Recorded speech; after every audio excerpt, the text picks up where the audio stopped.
Fala pessoal, sejam muito bem-vindos a mais um episódio de Nagunda Podcast.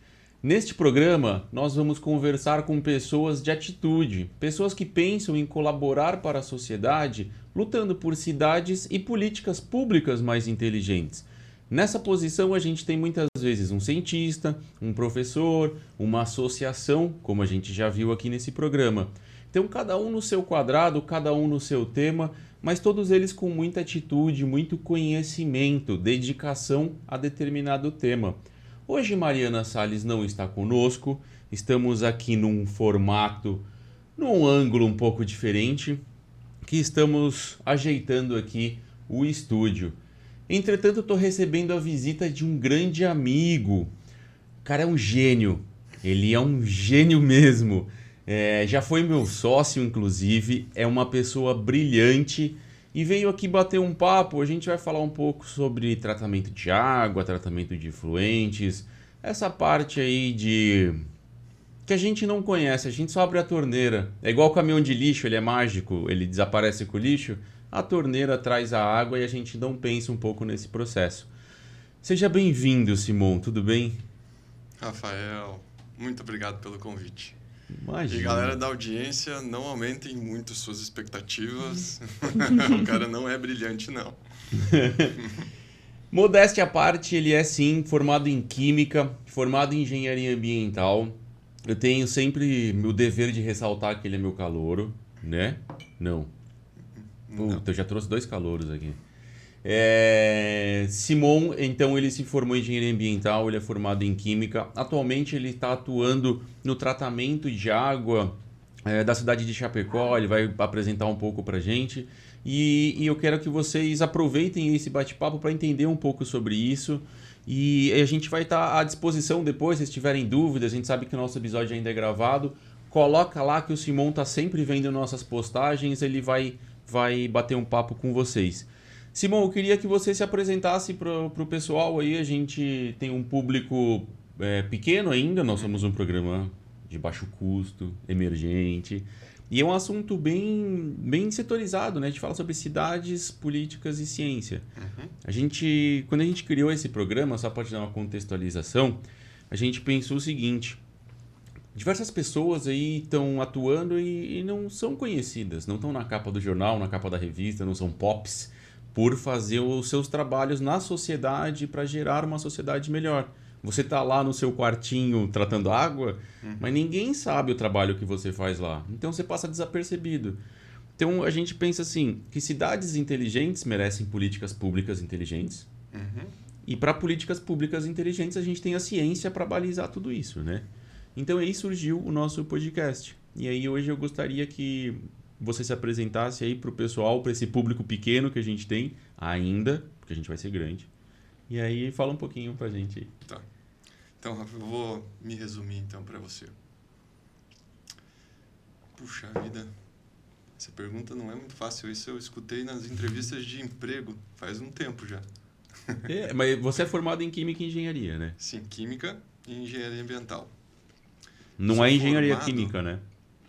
Sou formado desde 2012, nas duas. Em 2012, eu terminei as duas universidades, tanto a engenharia ambiental quanto a química, e iniciei a minha vida profissional em 2013. 2013 eu iniciei minha vida profissional trabalhando com regulação de sinistros. E Migrei demais. você fez a Química e a Engenharia Ambiental juntos. Sim. Se Toquei formou as em duas. 7 anos. 2012. A gente começou a universidade juntos, então 5, a gente era de 2005, 2. por aí. 2005, 2. 2005 eu me lembro. Já é um começo. 2005, 2. Pra 2012 dão 7 Sim, anos. 7 anos. 6 anos e 7 meio anos. é 7. Uhum. Caraca, viu? Eu falei que ele era prodígio. Uhum. Eu Eu vou negar.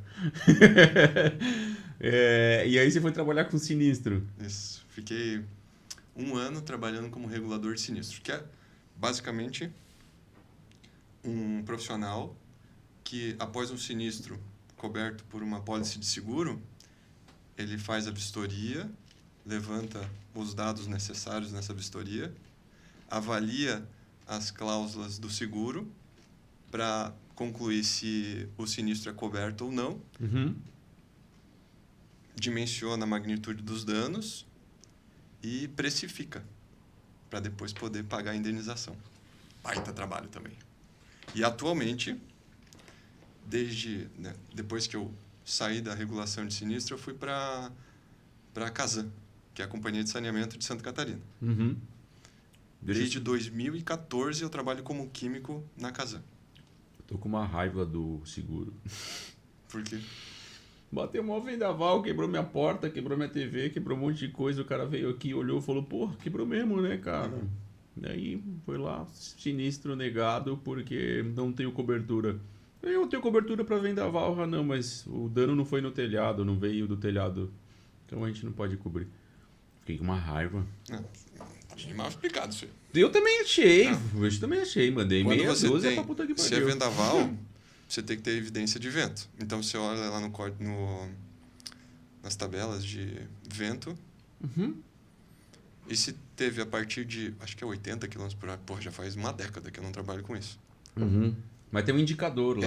É evidência de que superou a velocidade mínima e os danos causados por vento acima de 80 km por hora já podem ser indenizados. Então, eu não medi o vento.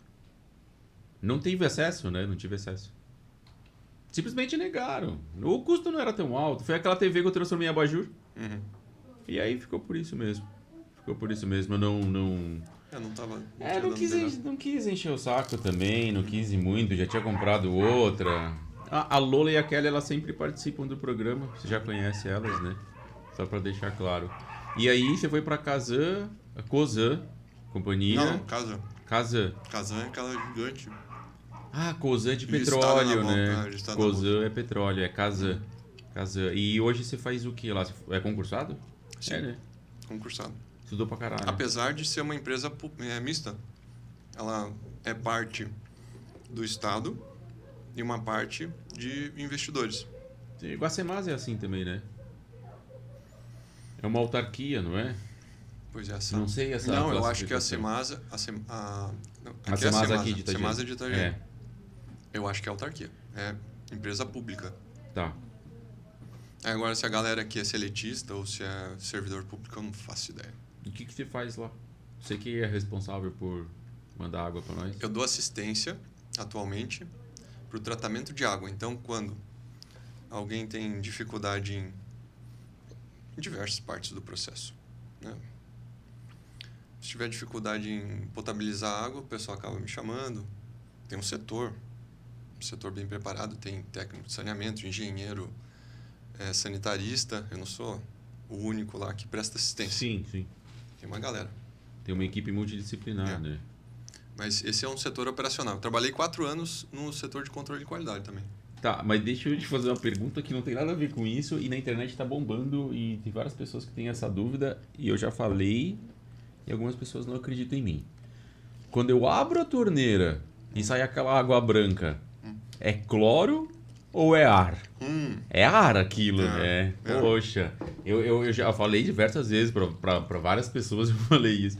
Não, é cloro, não bebe. Não, cara, é só ar, né? Pressurizado. É porque não dá pra... Se você não tem um conhecimento do assunto, quando você pega aquele copo com a água branca, aquilo ali são microbolhas que estão transitando do corpo líquido para a atmosfera, né? Então, como o cloro, o Cl2, ele tá dissolvido em água na forma de hipoclorito, ácido hipocloroso, hipoclorito de alguma coisa, isso depende do pH, ele está em equilíbrio com o gás Cl2. Então, quando surge ali uma cavidade, ele transita do líquido para o gás e ele emerge, né, flota.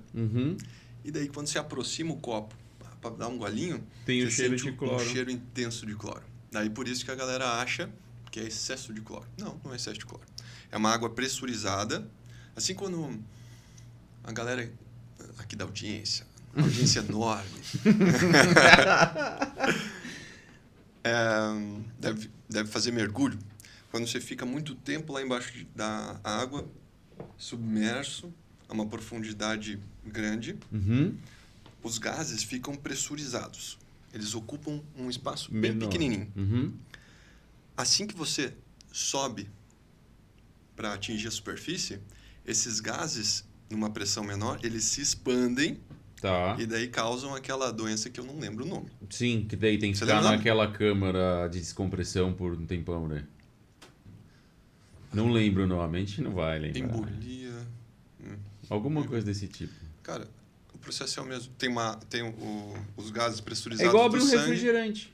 Aí, É igual abrir um refrigerante. Tá o gás pressurizado, na hora que você abre, ele expande e sai ali como tem microbolha. nada a ver com excesso de cloro. A galera não Mas errou. não faz mal, a gente pode beber, né? Uhum. Tá, que bom, que bom. Fico melhor. Assim, ó, eu ficaria preocupado se eu não sentisse o cheirinho de cloro. Porque daí é uma água que não tem desinfetante. E Daí uma água distribuída, numa rede de distribuição enorme, sem o cheirinho de cloro, aí eu me preocupo. Mas o cloro não pode fazer mal? Se- É que, cara, o que faz mal? Se você O- beber água demais, você vai morrer de crise osmótica. Tem uma doença relacionada a excesso de consumo de água. Uhum, Então, se você consumir ferro demais, você vai ter uma doença por excesso de ferro. Se você tomar cloro demais, você vai morrer Claro. por excesso de Tudo cloro. em excesso faz mal. Ah. Mas ali ele tem um papel fundamental na água, né? Desinfecção. Se não tiver Não é ele... esterilização. São termos totalmente diferentes. Como assim? É o desinfetante. O cloro, Ele cloro ativo, desinfeta. ele desinfeta. Que... É matar bactéria e vírus. E a esterilização? É aniquilar completamente. A partir se você esterilizar um material, Ele não tem nada, ele tá Não vai- puro, Esse- limpíssimo. se você deixar ele sem uma inserção nova de compostos, né, de micro-organismos, não vai se proliferar nada ali. Uhum. Agora, se você desinfetar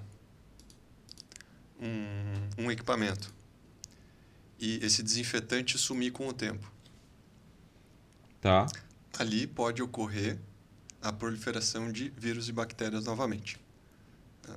Então, eu não sei a definição exata de desinfecção e esterilização, mas Tem a diferença prática, dá pra entender.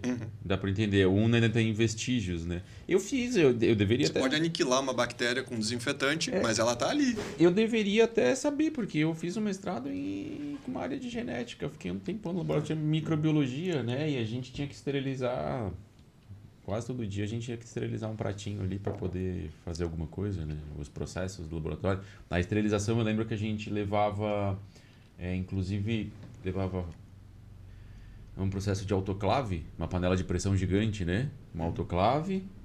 Daí lavava manual, daí passava na autoclave, da autoclave ia para secadora, da secadora embrulhava e aí levava para autoclave de novo. Embrulhado. E aí para poder usar ele esterilizado depois. Daí usava numa cabine, como é que chama aquela estufa controlada, pressurizada assim, de microbiologia, sabe? É estufa, cabine? Capela. Tem a capela É de uma... fluxo laminar, Isso, tem a capela é uma capela de fluxo. de exaustão. Porque dela fica negativa ali, não sei como é que funciona. Eu lembro que lá dentro tinha que lavar as mãos. E nos primeiros dias até, o André vai assistir depois, ele vai rir. Nos primeiros dias do laboratório, toda vez que eu sujava a mão, eu tinha que manipular, né? E toda vez que eu enfiava a mão, que eu tirava a mão pra fora, eu esqueci uma caneta. Daí eu ia pegar a caneta, as meninas, a Júlia, um beijo. Passa álcool, você acabou de contaminar. Mas tava aprendendo, então nesse momento de aprendizado, eu passava álcool, eu saía de lá meio bêbado, assim, porque eu não bebo, né? E eu saía meio bêbado da esterilização desses processos aí que a gente fazia. Mas, e lá, então, o cloro ele é essencial para matar o que faria mal pra gente, tipo organismos E. coli, essas coisas, que vai dar caganeira na gente. Uma Desinfecção. cólera. E mata a cólera lá também. O desinfetante, o cloro, que pode ser cloro gás, pode ser hipoclorito de cálcio, hipoclorito de sódio, de cloro. Enfim, tem uma porção de substâncias que são cloroativas. A função dela é eliminar, desinfetar. mas é aniquilar vírus e bactérias. Micro-organismos mais complexos, eles sobrevivem. Sério? Aham. Sobrevivem os desgraçadinhos. Mas A gente só consegue matar vírus e bactérias. Esses caras, o clorativo faz muito bem. Lá na estação de tratamento de água, tem um processo bem longo para poder chegar na torneira, né? Sim. Não é só o cloro. É. Como é que faz? Explica aí. Esses outros micro-organismos que eu estava falando, eles, como não são desinfetados, eles não são aniquilados na desinfecção, que é um dos últimos processos do tratamento de água. Eles têm que ser removidos antes. Ou no decantador, ou no filtro. Seria tipo alga? Eu vou resumir. Complexo? Vou resumir o tratamento de água. Tá Captação, no rio, pegou do rio. pega aquela alíquota do rio, com uma bomba ou com gravidade, e daí ela é conduzida por meio de uma adutora até a extração do tratamento de água. Lá, o primeiro processo unitário é a coagulação. Pode ter abrandamento antes, mas, puxa vida, vamos resumir. Coagulação. Você coloca um coagulante, que pode ser um sal de ferro, um sal de alumínio. Tem outros coagulantes, mas os mais comuns são esses. O hidróxido de alumínio, né? Não. O hidróxido de alumínio, ele é formado a partir da adição de sulfato de alumínio, policloreto de alumínio, cloreto férrico. Enfim, são sais de metais polivalentes. E aí eles vão coagular, vão fazer com que a sujeira se grude uma na outra? Que o coagular, eu imagino. Coagular. Então, a gente até estudou isso aí na faculdade, Sim, mano. eu sei, eu vejo. Então, vejo olha no lá. dia a dia isso aí nas empresas até. Coagular é o primeiro processo, é a mistura rápida. Chegou a água ali... Já aplica o produto, tem uma dosadora. Isso aí. Tem a dosadora, fica ali gotejando, ou depende da vazão, né? Fica escorrendo bastante produto. Daí, esse processo que se chama coagulação é seguido de floculação, que é um outro processo unitário que tem alguém ali agitando lentamente. O primeiro processo, a mistura rápida, tem uma quantidade de energia muito grande. É o processo mais energético que a gente tem numa estação. Porque precisa misturar. Misturar. Agitar tudo. Aquela parte lá é rápida. 5 segundos o processo está concluído. Mas dali, desse processo mais intenso, ele vai para o floculador. O floculador está lá agitando lentamente. Pode ser floculação mecânica com pás ou hidráulica, percorrendo galerias, chincanas, e que promovem... Aí elas promovem elas fazem com que os coágulos formados lá no primeiro processo se juntem. Então, o coágulo é um processo rapidão que faz com que as partículas positivas, né, por exemplo, o alumínio 3+, neutralize cargas negativas dos coloides. Os coloides têm parte... Atração coloidal. Eu lembro disso da faculdade. Eu falei pra vocês... Peraí, deixa eu coloide avisar. tem particularmente partículas... tem carga negativa, naturalmente. Eu avisei pra vocês que ele era nerd. Eu avisei. Daí ele atrai os...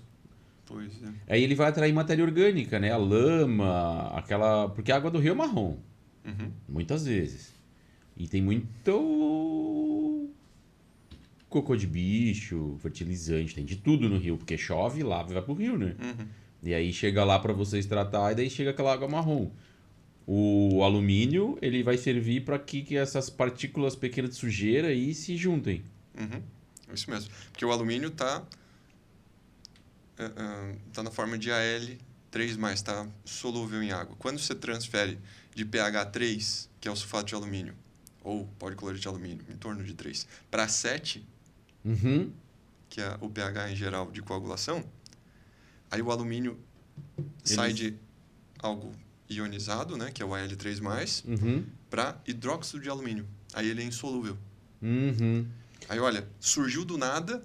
E aí você vai conseguir separar, né? Tem uma partícula lá, que ela veio. A superfície dela promove a adsorção. Então, essas partículas, elas se absorvem na superfície do hidróxido de alumínio. Esse é só um dos processos, né? Tem varredura, tem neutralização, tem diversos processos de coagulação.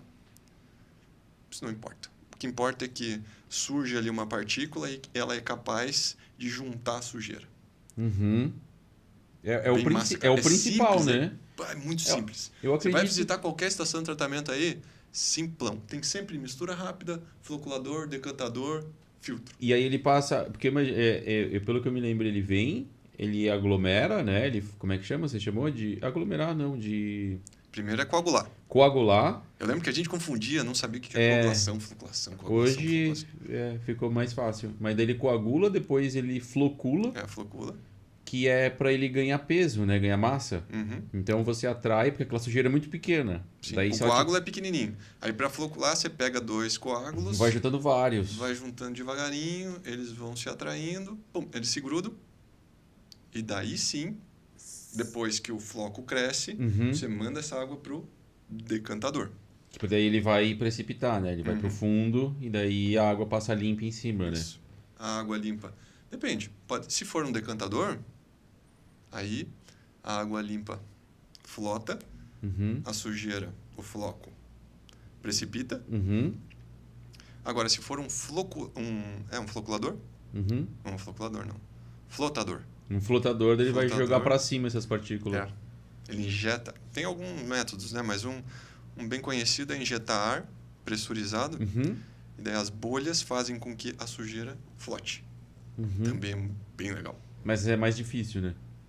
É mais difícil contra a gravidade. A gravidade é pra baixo, Não, né, cara? é que depende muito da água. Se você tem uma água de um lago que tem uma turbidez bem baixinha, uma água bem limpa, Uhum. né? E você quer formar um floco que desça, é um pepino muito grande. É mais fácil, você vai Entendi. fazer esse floquinho pequenininho, se juntar com uma bolha que sobe, do que fazer esse floco ficar grandão e desça. Entendi. Entendi. Tem muita Vai técnica. depender A galera que do tipo trabalha de com água. dimensionamento é foda. A galera é muito boa. E até porque eu lembro que a gente fez aquela disciplina de bacias hidrográficas, né? Que faz parte do dimensionamento disso, né? Gestão de bacias hidrográficas. Ou não? Não, Lembra que a gente calculava com o Claudemir. Com o Claudemir a gente estudou isso aí. Tá. Aí com aquele... Com Era Héctor um Raul argentino. Munhoz, esse chileno. cara aí. Héctor Raul Munhoz Ele ainda tá ali? Espinosa. Eu não sei, eu não tô lá. eu não sei, eu não posso dizer.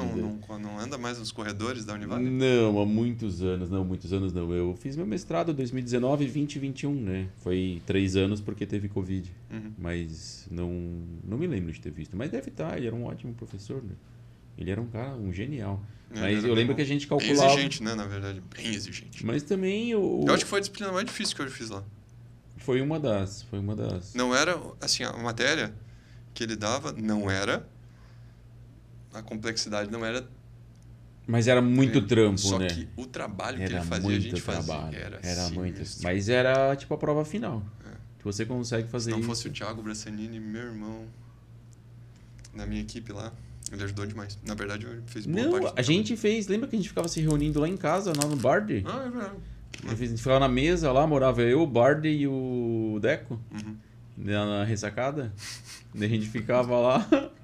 Eu lembro disso, cara. A gente penou. Depois, no ano seguinte, ainda veio mais um grupo. A gente já tinha se formado e veio mais um grupo estudar lá. Perguntar coisa. Foi da hora. Ó, galera, quem for convidado, aí o host é Tem pão muito de queijo. bom. Tem pão de queijo, água gelada, cafezinho. Pode vir. A água não tá tão gelada assim, mas tá aí. Mas, porra, legal. E hoje eu tenho uma preocupação, cara. Eu tenho preocupações porque a água é muito... além de ser complexo, né? Porque você usa a água para vários fins. Uhum. Para matar a sede de bicho, para plantar arroz, para matar a sede de pessoas, para lavar o chão, para jogar o nosso próprio esgoto, que a gente joga de volta no rio, né? Uhum. A gente está usando a água quando a gente joga o esgoto de volta. E cada vez mais eu imagino que a água deve chegar pior. Tem algum momento ali com vocês, no teu trabalho ali, que você já teve já olhou e falou, vamos ficar sem sem oferecer água por um tempo porque deu uma contaminação, Eu não alguma fiz um coisa? estudo profundo para te falar com certeza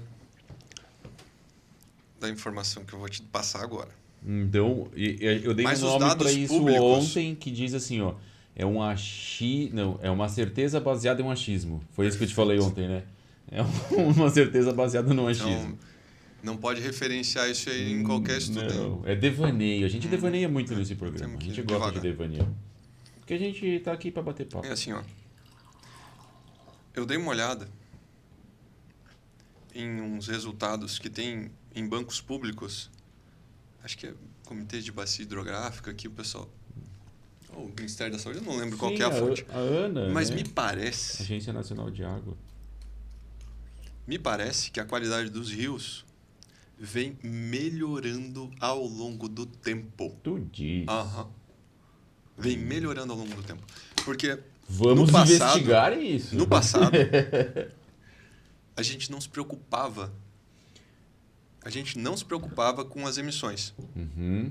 Então, empresas simplesmente utilizavam nos seus processos e a água residual direto para o rio. Entendi. Isso deixou de ser um problema em boa parte dos casos. Empresas, pessoa jurídica, tem um pipinaço se joga efluente in natura nos corpos receptores. Daí é que eu acho que surgiu essa característica identificada por mim, nada certa, né? De que os nossos corpos hídricos estão melhorando sua Faz qualidade sentido. físico-química e microbiológica. Faz sentido. Só que efluente urbano não é na mesma linha. Sim, A gente não o tá... doméstico, né? É. Eu acho que a gente ainda tem um obstáculo gigantesco ainda para superar quanto ao tratamento de efluente Tá, mas deixa eu só voltar um pouquinho. urbano. Tá, urbano. É justamente sobre isso. Então, a gente vai ter o industrial muito mais perigoso do que o urbano. Porque eu imagino assim, Não sei se matéria orgânica é mais fácil de tratar do que metal pesado, por exemplo. E quando você fala que melhorou a qualidade, eu penso assim, ó, meu devaneio. A gente teve uma indústria na década de 40, 50, 60, 70, enfim, no passado. né? Até o tratamento de esgoto ser obrigatório ali, de efluentes para a indústria ser obrigatório e realmente ser efetivo, mais efetivo, né? Teve uma indústria muito forte. E uma indústria que usava catalisadores diferentes, muito solvente, muita coisa perene, né? Eu Mais acho que assim, a difícil. percepção de ter que lidar com problemas ambientais, ele surgiu na década de 90 do século passado. Antes disso, me parece que... Mas é bem nessa vertente. Lembra do Silent Spring, da Rachel Carson lá, que ela falava do DDT? É essa pira, que nessa época, aí que foi a década de 70, 70, eu acho que foi. O livro dela acho que é de 68. Posso estar enganado. Mas Deve ser uma leitura maravilhosa. e eu vou Não dizer... sei, eu não tô falando sério. Não, você não conhece nem o livro, eu acho. Você não lembra do livro? Não, Silent Spring, sim. Sim. Só do nome. Então, do nome, da história, né? Mas é um livro que ela relata que os passarinhos deixaram de existir A casca e ficava tal. fininha. É por causa do DDT, eles acabavam comendo comida com DDT e morria, né? Matava todo mundo. O DDT pegava o sistema nervoso central, né? Enfim, foi um dos... nos anos 2000 ele foi considerado um dos incidentes que mudaram o mundo, porque a partir daquele momento se mudou o modo de pensar. Nesse livro, nessa ocasião, né, nessa cena do mundo, nesse pequeno trecho do mundo, foi inserido o princípio da precaução no termo jurídico. Se você não sabe, não faz. Se você não sabe os químicos, acho que sabe até melhor que eu. Se você não sabe o que os químicos fazem entre eles, então vamos investigar antes de disponibilizar para todos, né? Foi a época também, acho que em 58, teve o FOG de Londres, que deram carvão mineral para todo mundo queimar em casa e aquecer as casas. Porra, você tá queimando o petróleo em casa, não vai querer que tenha neblina, né? Uma queima incompleta na lareira ainda, né? De um negócio, tipo... E aí a gente foi aprendendo com os erros. E aí o que eu volto lá ao raciocínio de antes é que a gente pega aqui o Vale Itajaí, por exemplo. Itajaí, a bacia hidrográfica, por ter uma evolução industrial voltada para têxtil, o têxtil, os corantes eram bem problemáticos antes. Hoje são bem menos, né? São mais biodegradáveis, mais amigáveis. E antes eles usavam o cromo para fazer o azul, né? O alumínio, e usavam metais pesados, né? Então acho que a gente melhorou, esse comentário que você fez, de melhorou a qualidade, porque antes era muito pesado, né? O processo industrial era muito mais pesado. E, e indo para minha pergunta, é mais fácil de tratar matéria orgânica ou esses químicos, uma questão de um poluente mais forte? Você acha que o cocô Cara, inviabiliza não é o minha tratamento expertise. de água? Não é minha expertise. Eu atualmente venho trabalhando no tratamento de água, não tratamento de efluente.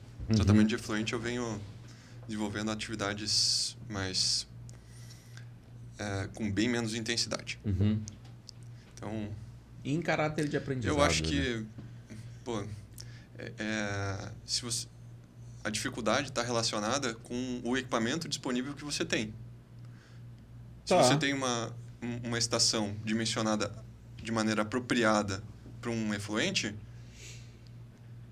ele vai funcionar legal, vai remover o que você quer remover. Agora, se você tem um equipamento trabalhando numa vazão abaixo, Sim, se não tiver bem... Mas acima da nominal, vai dar problema. Mas eu acho que não foi esse sentido minha pergunta. Por exemplo, se você pegar um rio poluído de matéria orgânica, Tá. que vai chegar lá na captação, por exemplo, num dia barrento, acho que muda Alguém ali... foi lá e soltou o resíduo de uma pocilga. Para quem não sabe, pocilga é onde se criam os porcos. E aí vai aumentar a DBO, DQO, a turbidez, vai aumentar Essa a água vai ser carga. bem mais difícil de tratar, tudo bem. Vai ser bem mais difícil de tratar. Mas inviabilizaria o tratamento? Não, Não. você consegue. Só vai ter que utilizar, por exemplo, se tiver uma água salgada, você vai ter que utilizar um processo avançado. Não vai dar para tratar com o tratamento convencional. É mais ou menos essa vertente da minha pergunta. Se você tem uma água... O que Tem uma inviabilizaria? galera lá do Oriente Médio, eu não sei se é do Oriente Médio, enfim. Sim, de um lugar Dubai ali. que tem que dessalinizar a água. Israel. Pô, isso é caro demais. Israel é tudo dessalinizado, a maior parte. Pois é. Só que aqui a gente tem água em abundância e seria muito ruim, seria, sei lá, muito, não é ruim a palavra, mas não seria tecnicamente sábio você fazer dessalinização da água salgada, sendo que você tem água doce disponível para tratar. Não faz sentido. Não faz. Você precisa destilar ou fazer ultrafiltração. São equipamentos muito mais caros que exigem um investimento muito maior de pessoal e de manutenção muito maior do que o tratamento convencional. Então, não faz de sentido. Energia não faz também, sentido. né? Pessoal, eu acho que tem até esse equívoco. É porque a gente pode tratar água salgada, por que não utiliza? Porque é muito mais caro. É muito mais caro. Mas Balneário está estudando essa proposta, porque... Parece um equívoco enorme. Mas, assim, eu nem vi o assunto. Mas não é pela questão de ser caro, é pela questão de não ter água na bacia hidrográfica. Porque no verão, né, durante o ano tem poucas pessoas, no inverno tem poucas pessoas, a captação trata ali legal. Mas já nos últimos 2 verões a gente vê reportagem de falta d'água em Balneário e vai lá o diretor da empresa, que eu não sei qual que é, de Balneário, não sei se é Semasa, Cosan, o que é? Acho que é Emasa. Emasa. Ele vai lá e ele fala que a gente chegou a 99% da capacidade de captação. Que não tem como mais captar água do rio. Não tem como otorgar nada mais ali daquele... O estoque do rio não dá. E aí, se você vê que um pouquinho a jusante da captação tem o lançamento do efluente da estação de tratamento de esgoto, do residual. Então, quando chega lá na praia, tem um cheiro um pouquinho mais forte mesmo, né? Tem um mangue ali que ajuda, né? Então tem essa problemática. Eles estão pensando. Teve até um colega nosso de mestrado lá que ele fez uma avaliação mais profunda disso. Ele falou com uns israelenses e tal. Ele trouxe uma visão um pouco mais técnica sobre isso. Acho que foi um arquiteto até na época. Eu acho que vale sim. Mas o meu medo, na verdade, que eu tava falando da indústria, é porque eu penso que um derramamento de algum químico pesado pode inviabilizar um abastecimento de uma cidade por algum tempo até se recuperar aquele dano, né? Cara, os rios Química é são mais tão difícil. resilientes, sabe? Se você acabar lançando algum tipo de produto na água que inviabiliza a captação, Uhum, isso é temporário, porque o rio leva embora. uhum. E ele vai diluir, né? Vai levar Mas, embora, vai levar embora. Uma parte pode ser que fique incrustada nas margens. Se você jogar diesel no rio, não é de uma hora para outra que o rio vai se limpar. uhum. Mas se você jogar o diesel aqui, no solo, vai demorar muito tempo Sim. para esse ambiente aqui se recuperar, porque ele é pouco dinâmico. Uhum, Agora, se você jogar diesel aqui, aspirar diesel no ar, a atmosfera é muito mais resiliente que o ambiente aquático, uhum, porque os ventos vão levar embora, uhum, vão diluir. Esse é o termo certo, né? Diluir o problema. uhum. Os rios carreiam, levam embora para o mar. Nossa maior Entendi. calha. Eu tenho medo, na verdade, dos terroristas. Imagina os terroristas vai lá. Fala castração química. Tem uma amiga minha que ela adora as teorias da conspiração. Castração química, não sei quem vai castrar nós. Eu acho uma viagem. Mas da hora esse negócio de Pois é, tratamento de não sei água. como é que... Será que já aconteceu algum atentado aí? Porque é perigoso, né? Eu acho que não. Eu acho que Nem não. dá ideia. Não dá Não. assunto. Não. E daí depois o YouTube vai dar strike em nós, porque a gente tá falando de. Não que pode usar essa atentado. palavra, né? Não Eu pode. acho que vai Algumas ter que cortar. palavras. Mas tudo bem. Editor, O, Yu- corta aí. o YouTube não sabe da gente ainda. Ele ainda não percebeu que a gente tá lá. Então em breve ele. Quando ele perceber, a gente já passou desapercebido, né? Quando ele vê. Mas. Como é que tá a Twitch? A Twitch. Não Twitch. precisa. A Mariana, manda um beijo pra Mariana. Manda um beijo pra Mariana. Aí, Mariana tá assistindo a gente. Galera, esse é o Simon, cara. Eu tenho uma grande admiração por ele. A gente se fala há algum tempo, assim, há muitos anos. A gente fez faculdade, terminou ali. Eu terminei em 2009 para 2010, não, 2010. Você Eu que é não lembro, brilhante, cara. 2010. Você terminou bem mais rápido que eu. 2010. Eu fiz em 5 anos também. Você fez em 7, só que você fez 2, eu fiz 1. E a gente sempre conversa, aproveitando, cara, eu vou mudar de pato para... desculpa, eu vou mudar de pato para gato, lembrando do episódio da Letícia. O Simon que ela fala lá é ele. Esse é o Simon que a Letícia fala no programa. A gente fez, Simon, a Letícia teve aqui, deixa eu até te contar. A gente não conversou sobre isso até, fazendo uma aspas. A Letícia veio aqui com o Caio. Lembra o nosso projeto que a gente fez junto com ela lá, que a gente fez um videozinho para tentar coletar o lixo da praia, fazer handplanes, frescobol e não sei o quê? Ela ganhou uma bolsa de doutorado em primeiro lugar. Não lembro a faculdade. Prosperou, maravilha. Pô, ela pôs assim, ó. E aí ela encontrou o Caio. E o Caio é engenheiro civil e ele trabalha com ligas plásticas para substituir algumas peças dentro de obras. Então ele fez uma telha germânica que a gente já vai transformar num paepô pra gente surfar. E algumas vigas, né? Alguns sarrafos e vigas. E ele mostrou também algumas questões de design para revestimento, né? Falou, ó, tem uns design, ele consegue fazer uns design legal.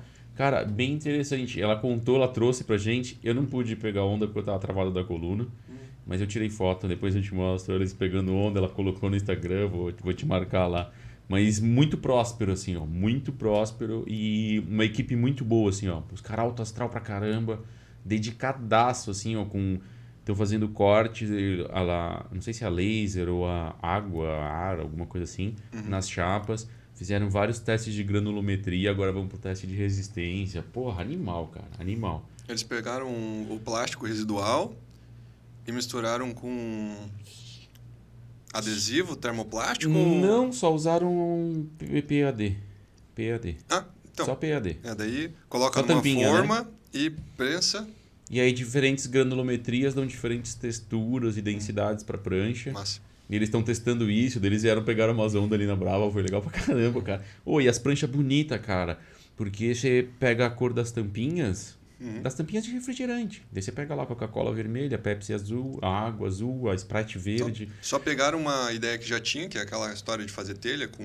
Uhum. Eu vi uma galera vendendo já em material de construção, aí pela região, telha com caixinha de leite. Então Sim, só sim. adaptaram a ideia Aquele para uma... compensadão que tinha nas antigas, Top. né? Com Baita ideia. pasta de dente, né? Eu vi também. Mas como é uma tese de doutorado, essa parte do produto em si é a menor parte, né? Porque ela não está fazendo um doutorado em engenharia de materiais. Ela está fazendo um doutorado em ciência e tecnologia ambiental. Então ela está avaliando toda a percepção do lixo, a parte de educação ambiental, tananã, fazendo pesquisa no Brasil inteiro, amostragem, quarteamento, microplástico, enfim, ela está fazendo tem toda uma ciência, não é só a pranchinha é só eu curtia para pegar onda. E aí, lembra naquela época que a gente falou sobre unidade móvel pro Lollapalooza, pro Rock in Rio? Cara, ela foi num evento do Coldplay lá e a Braskem, qual que é a química? É a Braskem? É a Braskem. A Braskem tava lá, você juntava os copos e trocava por brindes, que eles iam reciclar aquilo e davam um brinde na hora. Eu falei, porra, tipo, tudo assim, ó, depois de anos, né, o negócio se transformou. Que bom. E tá lá a Letícia firme e forte no Ainda bem projeto. que a guerreira Pô, persistiu. irado. É bom, né? Como um ego científico, né? Às vezes a gente tem. Pessoal, a gente tá indo, a gente vai continuar falando aqui um tempão. Hoje não tem hora pra acabar. Eu tô de férias, galera. Então, eu tô mais ocioso, muito mais ocioso que o Marmota. E aí, o Simon, a gente angariou 2 projetos de inovação lá no passado para a parte de desinfecção dos lubrificantes que eu trabalho até hoje. E, pô, tem muito papo pra gente conversar. Mas vamos voltar pra água, Simon. Flúor. O flúor na água. E aí a gente vai entrar nas teorias da conspiração, porque tem uma galera que fala que o flúor vai te deixar estéril. Uhum. Tem uma galera na internet que fala que o flúor te deixa com problemas. Uhum. Do cloro também, mas eu penso no flúor. E eu tenho uma lembrança. Só assuntos polêmicos. Eu não sei se você vai ter essa lembrança. Minha mãe disse que eu vou ter Alzheimer, que eu lembro de umas coisas muito específicas. Uhum. Eu lembro da gente na aula do Claudemir, Poluição 2. Sim. Fica à vontade, você pode dobrar ele aqui também, ó, se quiser, ficar tranquilo. Na aula do Claudemir, Poluição 2, ele falando sobre algumas coisas e tal, e ele foi falar sobre o flúor. E ele colocou um indicador que depois que começaram a colocar flúor na água brasileira, melhorou a qualidade bucal das pessoas. Sim, incidência de cárie. Diminuiu. Isso. Não tem como negar. Beleza. E aí eu lembro que a gente não tinha caderno nessa aula, a gente gostava bastante dessa aula, a gente tinha mais intimidade com a aula, então a gente não tinha caderno, que era mais aula expositiva, depois tinha trabalhos, né? Então a gente sentava com o nosso cafezinho, conversava com o Clau, ali debatia e depois cada um ia fazer os trabalhos, bem legal. E aí eu lembro que eu levantei assim, eu fiz uma pergunta, mas eu fiz uma pergunta para você, eu não fiz pro professor. E eu fiz uma pergunta assim, eu falei, Simon, tipo pergunta do Tostines. Será que o flúor na água melhorou a qualidade bucal das pessoas? Ou o aumento de educação que aumentou a qualidade bucal das pessoas? Será que não é... Daí você parou e ficou um tempão pensando, aí você pegou um lápis emprestado e desenhou na mesa. Você falou bem assim pra mim, eu não sei, mas eu sei como o flúor funciona na dentina, no dente, não sei o que, e você desenhou toda a equação química na cadeira com o dente desenhado na mesa. Então, olha só, o que eu sei é o seguinte. Um dos compostos que compõem o nosso dente é a hidroxiapatita. Ele tem um OH na sua composição. Hidroxiapatita. Esse é um dos componentes que fazem parte do nosso dente. Quando a gente coloca uma quantidade de flúor para interagir com o dente, a hidroxiapatita, ela é convertida em fluoropatita. Então, a finalidade do consumo de flúor é transformar hidroxiapatita em fluoropatita, que é muito mais resistente a substâncias com pH mais baixo, substâncias mais ácidas. Uhum. Então, a nossa boca é naturalmente ácida, tem um Ácida. pH baixo. Uhum. É tipo a chuva ácida, né? O dente e as estátuas. É parecido ou não? Oh, perdão. Eu acho que chuva ácida H+, tem relação né? com... Porque o que tem na atmosfera? Enxofre. Tem enxofre, então Carbono. ácido sulfúrico pode se formar. Nox, SOx. Tem bastante CO2. Uhum.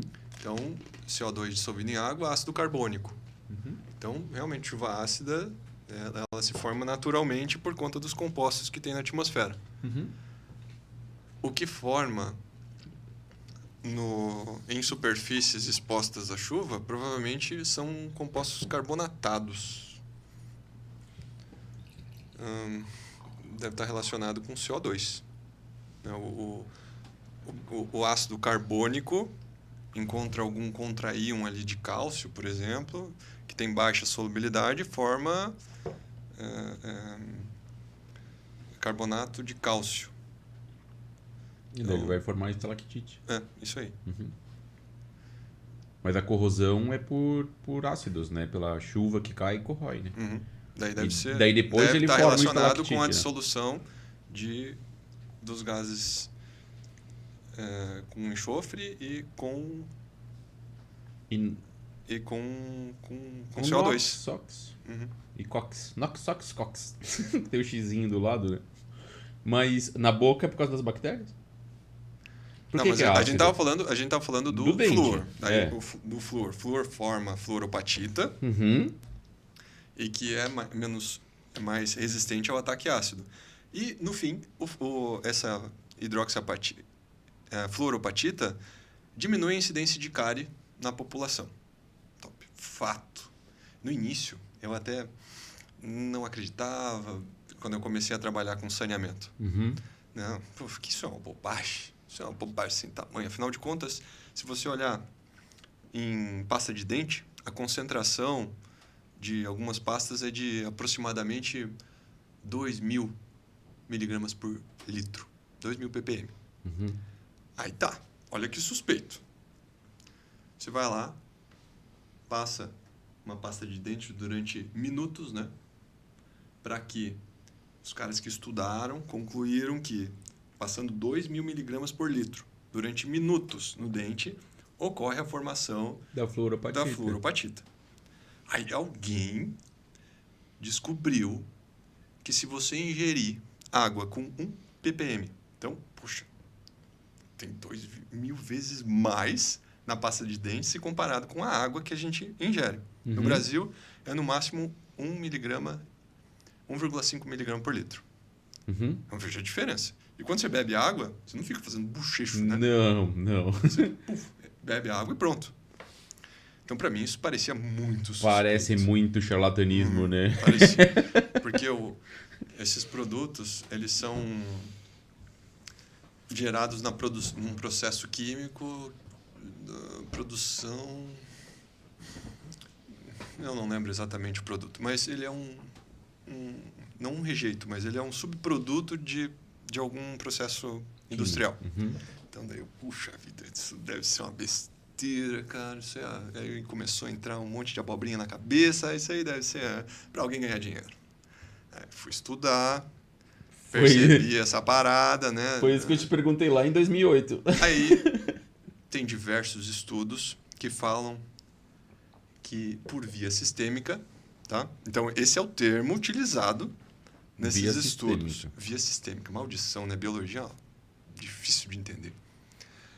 Então, não é por contato. Porque na química é muito fácil. Você precisa fazer com que um composto entre em contato com o outro para ele formar outro composto. Pronto. Uhum. Só que isso fica mais fácil de entender se você usa pasta de dente, porque daí está formando aqui, você fica esfregando.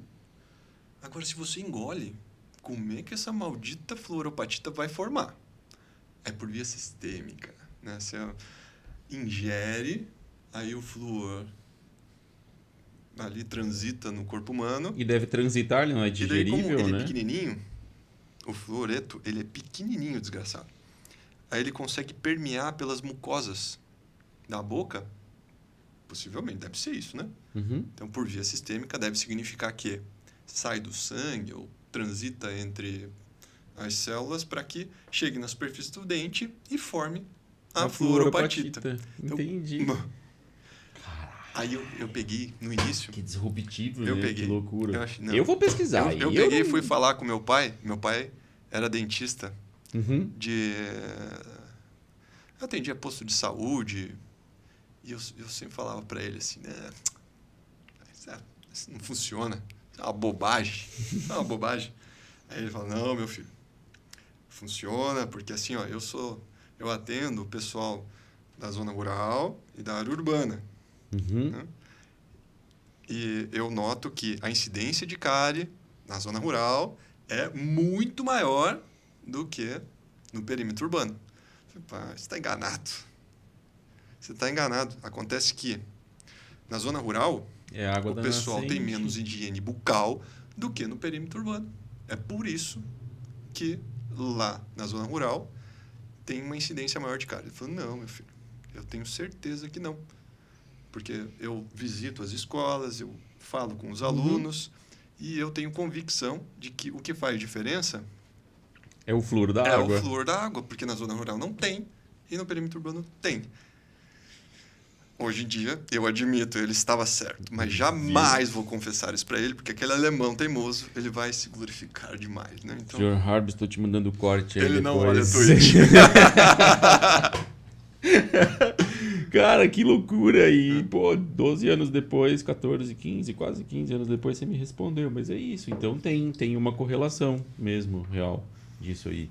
Porque parece muito charlatanismo, né? Tipo, aquelas pílulas de emagrecer, de cartilagem de tubarão e não sei o quê. Tome de liga de ar. Só que isso não significa que seja a estratégia mais adequada. Sim, sim. Só que o nosso governo decidiu, né, que essa é a estratégia mais adequada para a situação atual. Tem alguns países da Europa, por exemplo, que não fazem mais fluoridação da água.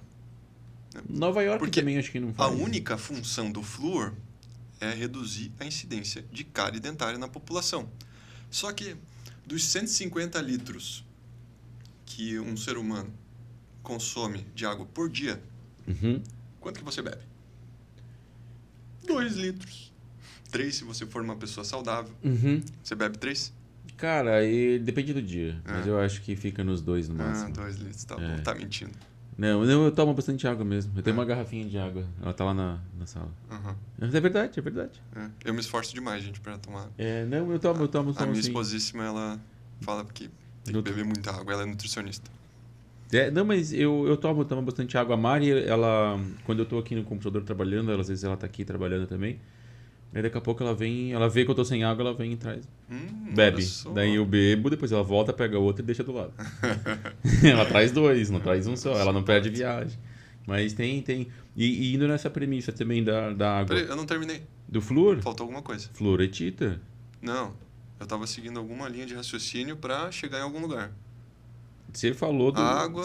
Você Lembrei. admitiu que seu não pai é tava uma certo. estratégia tão adequada. Porque, olha só, verdade. dos 150 litros, Apenas você bebe 3 é consumível. Cara, é menos de 1% de toda essa quantidade enorme de flúor Uhum. que a gente coloca na água. Só 1% vai para a finalidade original. O resto, para Vai lavar o pro ralo. carro, para limpar o corpo, para lavar o cabelo, para limpar a louça, não serve para nada. Zero. Pois é, né? 99% ou mais é Pode jogar fora. descartado. Fora. Lixo. É, né? Então, o que esses países mais desenvolvidos que o nosso acabam fazendo? Eles trabalham a higiene bucal dos cidadãos com provavelmente pasta de dente. Distribui para os mais pobres, talvez. Uhum. Uhum. Só que aqui a gente acabou optando por esse desperdício.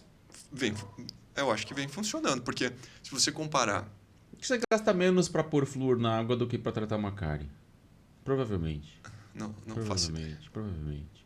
Que isso, é que daí um problema gera outro, daí você vai ter uma população banguela, porque uma cárie vira um tratamento de canal, quebra um dente, apodrece e vai. A população tinha muitos... Eu imagino que os problemas dentários no passado eram bem mais numerosos, né? Sim, e no passado era meio açougueiro. Lembra que tinha aquele gancho que a mulher raspava? Hoje é tudo ultrassom e ultravioleta. Antes era no martelo e na talhadeira.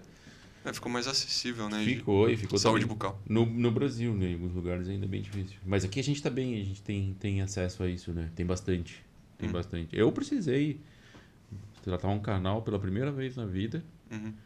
Rachou, mordi um negócio, rachou o dente assim, daí fui pro canal. Tratou o canal. Legal, viu? Legal. No serviço público? Não, eu paguei no particular. Eu tinha curiosidade para saber no serviço público, sabe se funciona. Então, agora a Univale ampliou agora o atendimento público ali do prédio do Odonto que tinha, sabe? Lembra que tinha o prédio de Odonto ali na Univale que tinha o Odonto mas a aberto? Univale não é um hospital público. Pro município ela tem convênio com o município. O Pequeno Anjo é da Univale, o Hospital Universitário é da Univale e a Odonto também. Eles servem a comunidade. É uma universidade... Filantrópica. Não, tem outro nome. Eu acho que é, filantrópica. Não, tem outro nome. Tinha propaganda. Univale. Universidade... Não é filantrópica. Não é. É outro nome. Mas é uma entidade privada, tem né? Ela é sem fins lucrativos. Ela é sem fins lucrativos. Mas ela tem um outro nome. Comunitária. Ela é comunitária. Daí, por ela ser comunitária, ela oferece esses serviços para a comunidade. Lá tem o prédio de Odonto. Vou lá. Vou fazer esse teste, Simão. Vou lá. Se doer e me machucarem lá, eu vou te brigar. Eu sou um cara muito privilegiado, porque meu pai é dentista, minha mãe é dentista, tenho tio dentista, tenho tia protética, então higiene bucal e saúde bucal eu estou bem servido na família. Que bom, mano. Pô, e eu fui virar químico, cara. Pois é, mas... Sacanagem. Mas você... Não fui desfrutar dos benefícios da família. Eu lembro que uma época você foi fazer uma patente de uma dentadura, não foi? Não, fui com meu tio, a gente foi fazer... Tava fazendo uns testes, compósitos, né? Mas aí a gente acabou... Compósitos. Compósitos é a palavra certo. Sim, mas não prosperou porque um dos integrantes foi para Floripa, eu fui para Chapecó, a gente acabou... A distância matou o nosso projeto, matou aquele projeto. Então... a gente tem essa pira, né? Porque você tem um comportamento, acho que eu divido até um comportamento contigo, que você tem uma sede de conhecimento e muitas coisas você quer pôr na prática, né? Você quer ver acontecer, então você se dedica para ver aquilo acontecer. Como foi a fábrica de piso de borracha, você foi lá e produziu na sua casa, o ECM que a gente fez, o equipamento microbiológico, você quer ver, e é o seu ego cientista. Foda-se, você vai atrás e você vai fazer o negócio funcionar, né? É a atitude, que te trouxe para essa cadeira aqui hoje. Porque eu já falei, cadê? Voltei? Eu já falei, aqui você tem pessoas que têm atitude. Então foi isso que te trouxe aqui hoje, Simão. Mas uma hora vai dar certo. Um deles vai dar certo. E não é uma questão de dar certo.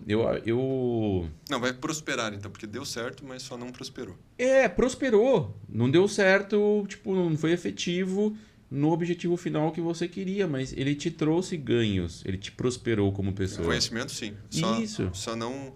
Lucro, não gerou lucro ainda. Isso, e aí eu penso assim, de uns dias pra cá, de um tempo pra cá, talvez a gente vai ficando velho, essa barba branca cresce e vem a sabedoria. Achei que você tava atingindo. É boleto, não disso. Mas com o tempo eu começo a perceber assim que o caminho é mais divertido do que o resultado final. Quando você chega lá depois de 10 anos e você conseguiu comprar a sua casa, você fala, caralho, da hora. Mas, porra, nos últimos 10 anos aquilo te motivou parcialmente, né? Não tô dizendo que pagar uma casa é toda a sua motivação do mundo, mas o decorrer daquilo, você se divertiu, você se deu mal, O mas caminho é ótimo. você viveu, cara. Então, talvez essa parte de conhecimento... Olha, se você olhar em volta aqui, né? Agora tá bagunçado, mas tenho vários exemplos de como isso começou a me afetar de uns 2, 3 anos pra cá. Antigamente, eu comprei um computador montado. Hoje, tá todas as Nossa, peças é por aí. melhor, é melhor. Aprendi programação para poder entrar no mestrado. Hoje, estou aprendendo programação novamente para outro fim. Mas eu acho que isso não faz parte de todas as personalidades, sabe? Não, não. Tem alguns que Não, querem não é verdade. o produto ali, prontinho. Eu gosto bastante do Eu caminho. gosto de fazer também. Eu gosto do Mas caminho. olha, eu tenho muitos conhecidos que preferem o produtinho feitinho ali na frente para facilitar. É também um perfil legal. Sim. Não desvalorizo. E outra coisa que eu falo também que faz parte, que a gente divide, é que quando você faz o primeiro para ver. E aí quando você fez o primeiro, da forma que você imagina, né? O piso, você imaginou, foi lá, pá, fez o primeiro. Não era o produto final, não era o melhor piso do mundo, De jeito não nenhum. era o melhor produto para vender do mundo, mas você foi lá e fez e falou, pô, então agora eu já sei aonde eu posso melhorar, aonde eu acertei, aonde eu errei, e eu vou consertar para o segundo, e depois para o terceiro, e isso é o PDCA, né? Uma melhoria contínua que você não espera a ocasião de ter o perfeito, né? Você começa por etapas. E você vai indo e vai aprimorando. Lembra que a gente fez aqui? Você falou, bota no forno esses plásticos. Eu coloquei muito fogo, quase coloquei fogo na casa. Não, você falou pra mim, você fez um negocinho lá de plástico derretido no forno. E aí você falou, não, faz aí também. Eu peguei um disquinho de pizza, coloquei no forno com plástico, ficou um fedor em casa, troquei até o fogão. Não tenho o mesmo fogão hoje, não. Mas é divertido, cara. É isso. Esquece. Vai dar errado. Foda-se. Eu fiz um podcast. Os meus testes agora estão na marcenaria. Marceneiro. Marceneiro, cara. Você precisa ver minha marcenaria, é espetacular. Eu vi que na época da padaria você mandava foto do deck, depois do banquinho, do segundo banquinho. Agora eu tô fazendo uma piscina. Mas eu acho que para conseguirem imaginar, é mais parecido com uma jacuzzi. Jacuzzi é uma marca. Mas é assim. Uma caixa De d'água madeira. com uma caixa de madeira em volta. Agora eu entrei. Vou fazer uma piscina para minha casa. Divertidíssimo. Muito divertidíssimo. É isso aí. É o que eu falo. A gente... quando eu montei aqui... E com o YouTube, puxa vida, ficou tudo muito mais fácil, né? Não só o YouTube. Não, a internet. Internet, né? A internet, ela te traz conhecimento. Ontem, eu gosto de computador, né? Eu gosto bastante de computador. E aí, eu comprei uma placa. Pra quem não sabe, eu comprei um kit Xeon X99 2650 V3 com 40 GB de RAM. Que plataforma? Se você sabe, você tá na minha. E com uma placa RX 580. Oi? Que plataforma que você usou para comprar? Eu comprei na China, lá no AliExpress. AliExpress. Gastei Esse também é um salvador. 1.512,70 neles. Peça por peça, faz uns 6 meses que eu venho comprando. E aí, pô, eu comprei. Mas pra chegar nesse kit, eu estudei, eu fui vendo. Eu queria um kit barato mesmo, o mais barato que eu podia, mas sem perder performance. Então eu cheguei nele, realmente, muito bom, muito bom. Mas ontem, domingo eu estava estudando sobre como destravar o VRM de uma placa X99. Ninguém sabe o que é isso. Ninguém sabe o que é um VRM de uma placa. O cara tem que ser muito focado lá e saber sobre hardware para entender que dentro do hardware tem o VRM, que é o conversor de energia para o processador que ele... Daí... Como é que você resolveu? Não, eu tava aprendendo a destravar porque você imagina, é tipo um carro. O carro ele tem uma trava de velocidade que ele alcança. Na hora que ele chegar a 180, você pode estar em queda livre, ele não vai aumentar. Sim. Porque ele está travado em 180. A placa também é a mesma coisa. O processador ali, o meu processador ele é de 2.2, ele vai até 3 no Turbo Boost, né? E aí você habilita para todos os núcleos, todos os threads, os núcleos, na verdade, a trabalharem junto. Que ele tem 8 núcleos, né? Então ele chega a 3 GHz quando tem um núcleo só trabalhando. Quando tem os 8 trabalhando, ele fica ali em 2.4, 2.5 e não vai mais que isso. Aí quando você vai lá, você entra na BIOS, né? E daí tem uma configuração lá que você tem que fazer, baixar alguns arquivos, mexer na BIOS mesmo. E aí você consegue habilitar com que os 8 núcleos trabalhem como se fosse um só no turbo. Só que daí ele não chega no 3, ele fica em 2.8, 2.7. Tem um ganho ali de 0.3, 0.4. E dá uma melhora. Em jogos, por exemplo, ele sai de 80 frames, 80 FPS, ele vai para 115, mais ou menos. É um bom número, é um bom número. E aí tava aprendendo sobre isso. Mas você precisa disso pra quê? Que é justamente isso. Por que você precisava de um compósito para dente? Não, mas o nosso olho vê 30 frames por segundo, 30 ou 60, alguma coisa assim, né? Bicho, você tá desatualizado. Os monitores são de 120 Hz. São 120 frames por segundo. Por que você precisa disso? Fala pra Mitsubishi lá, pra Mitsubishi. Pra Philco, que tá fazendo isso. Pras placas de vídeo, que estão renderizando umas coisas. As placas de vídeo hoje são maior que os computadores. A 4070, que é a nova, ela tem acho que 12 GB de DDR6. É a maior placa que a gente tem, ela deve custar uns 16 conto, 17 hoje no mercado. Mas A é placa. pra edição ou é pra jogo que você vem usando? Pra edição e pra jogo. Eu vou usar pra edição, eu não jogo. Eu até entrevistei o professor do Beco aqui. Um abraço, professor. Eu falei pra ele, cara, eu assisto videogame, assisto pra caramba e não jogo. Mas não precisa de 120 FPS pra assistir. Não, Só pra jogar. não precisa, não precisa. Mas os jogos, como são jogos de reação, os jogos já têm a classificação FPS, né? Que são jogos tipo Counter-Strike. Se você tem 60 FPS, você vai ter uma resposta menor do que um cara que tem 120 FPS. Você entende? A resposta tua ali mesmo vai ser diferente. Você pode jogar 10 partidas com 120 e depois 10 com 60. Você vai jogar melhor com 10 120 porque você vai ter uma resposta melhor. E isso é o que os fabricantes fazem a gente acreditar. Tá. E essa placa de vídeo nova, Simão, ela é desse tamanho assim, ó. Ela não cabe no meu gabinete. Nenhum dos dois ela cabe. E, porra, por que eles estão fazendo isso? A que ponto vamos chegar, né? A realidade virtual que a gente estava conversando, né? A inteligência artificial. Chat GPT, uau, salvou. Cara, Stable Diffusion, esses de você faz prompt de comando para gerar imagens, cara. Como é que você faz um prompt de comando gerar imagem? A gente volta lá atrás para entender o que é linguagem binária, o que é um bit. Daí você fala, nossa, olha de onde os caras chegaram. Olha o nível que tá o negócio. É um bagulho muito louco, cara. E eu tô impressionado e eu tô gostando pra caramba de estudar sobre isso. E aí foi isso. Eu aprendi sobre o VRM da placa pra quê? Porque tava lá à disposição o conhecimento e eu falei, porra, tá aí. Talvez um Stable Diffusion é uma inteligência artificial de prompt de comando que você gera essas imagens melhores que você está vendo de inteligência artificial. Sim. Porque todo mundo entra lá na inteligência artificial. Um amigo meu, João, advogado... Isso é renderizar? Renderizar. Renderizar é a palavra que você transforma aquela coisa feia numa coisa... Você pulha a esquina, né? Sim. Quando você renderiza, você dá mais detalhes, mais forma. E aí até o João me pediu outro dia, ele falou, pô, mas eu entrei lá no Mind, não sei das quantas, entrei no outro para gerar imagem, gera umas imagens mó feia.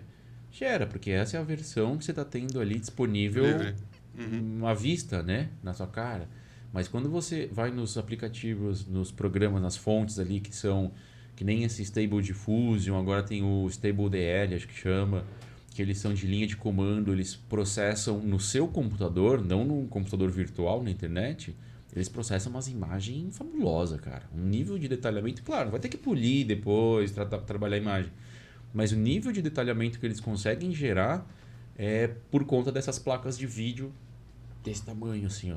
E a minha aqui, de R$500, não funciona.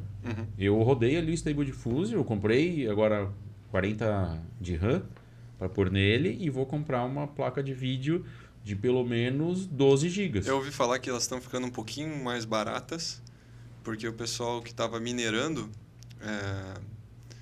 Sim, é tudo usada, tudo usada. Então, daí como acabou ficando menos atrativo minerar Bitcoin, a galera tá começando a vender essas placas de vídeo. Sim. Para gamer. A minha é usada. É mini GPU. Precisa do banheiro. Tá bom, pode ir. Enquanto isso eu vou deixar um recado. Falando sozinho aí. Não, pode ir. Eu vou dando um recado aqui enquanto isso.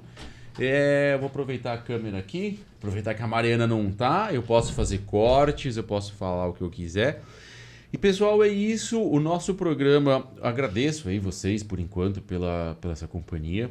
Nosso programa é isso. A gente tá visando aí trazer pessoas inteligentes, nerds, né? Vocês viram aí o professor do Beco, físico, astrônomo, o Simon agora, químico, engenheiro.